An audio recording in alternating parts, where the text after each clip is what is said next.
बकवास पर आपको खुशामदीद। खुदसर ड्रामे की अगली किस्त में आप देखेंगे कि शाज़मा ने तो सिर्फ अम्बरीन को डराने के लिए कहा था कि आपने मेरे हाथ का बना हुआ नाश्ता कर लिया, और अम्बरीन इतना खौफज़दा होती है कि पता नहीं शाज़मा ने इसमें कुछ मिला ना दिया हो, इसके बच्चे को नुकसान ना हो जाए। वो भागती हुई सीढ़ियाँ उतरती है और फिर अपने ही पाँव लिपट जाने से गिरती है, सामने रखे सोफे से जा टकराती है, जिससे इसका बहुत बड़ा नुकसान हो गया। वो हॉस्पिटल पहुंच जाती है और यहाँ शाज़मा ये सोचकर डर रही है कहीं इस पर सारा इल्ज़ाम ना लग जाए।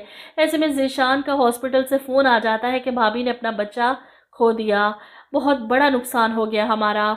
और शाज़मा परेशान, एक तरफ से तो अच्छा ही हुआ लेकिन कहीं अम्बरीन इसका नाम ना ले ले।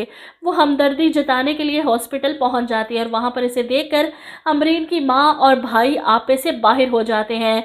वो भी अपनी माँ को बताती है कैसे शाज़मा ने इसके साथ ये सब किया, इसी की वजह से मैंने अपना बच्चा खो दिया। लेकिन यहाँ पर आफ़ान अम्बरीन की बात सुनकर कहता है कि शाज़मा की इस सब में कोई गलती नहीं, हमारी किस्मत में ही नहीं थी ये खुशी, ख़त्म कर दो इस बात को यहीं पर। अब शाज़मा हॉस्पिटल से निकलती है ज़ीशान और अपनी सास के साथ, और बाहर आते ही तस्वीर बहाना शुरू कर देती है। अम्बरीन भाभी के घर वालों ने इतना बुरा भला कहा मुझे और आप चुप करके सुनती रही, मेरा कसूर क्या है, क्या गलती है मेरी, दुनिया वालों की नज़रों में मुझे मुजरिम बनाकर रख दिया है। ज़ीशान को भी अपनी बीवी पर तरस आ रहा है, हर कोई हाथ धोकर इस बेचारी के पीछे पड़ गया है। वहीं इसकी माँ जो पहले ही दादी बनने की खुशी से महरूम हो चुकी थी, परेशानी में इन्हें शाज़मा की कोई बात समझ नहीं आ रही। इधर घर पर हरीम भी दुखी है। अम्बरीन भाभी के वापस आने के बाद वो इनके गले लगकर रोती है, मेरा यकीन करे भाभी, मेरी कोई गलती नहीं है।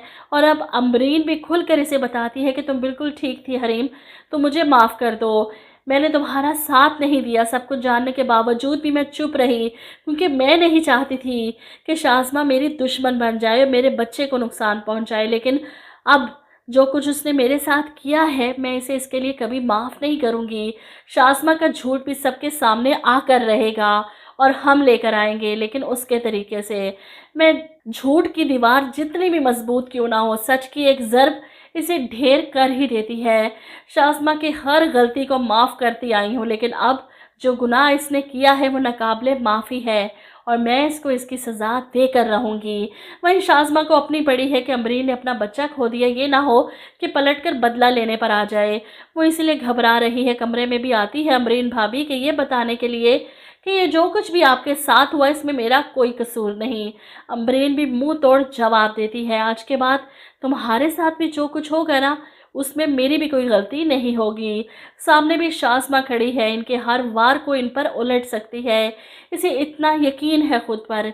लेकिन इस बार मामला थोड़ा और है और ये बात इसे परेशान कर रही है।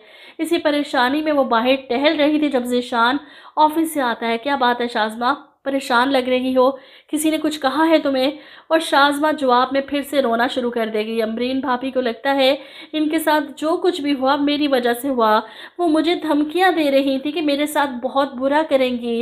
वो पहले से ही ज़ीशान को इन्फॉर्म करना चाहती है कि अगर इस घर में मुझ पर कोई इल्ज़ाम लगा या मेरा कोई सच सामने आया तो वो सिर्फ अम्बरीन भाभी की चाल होगी।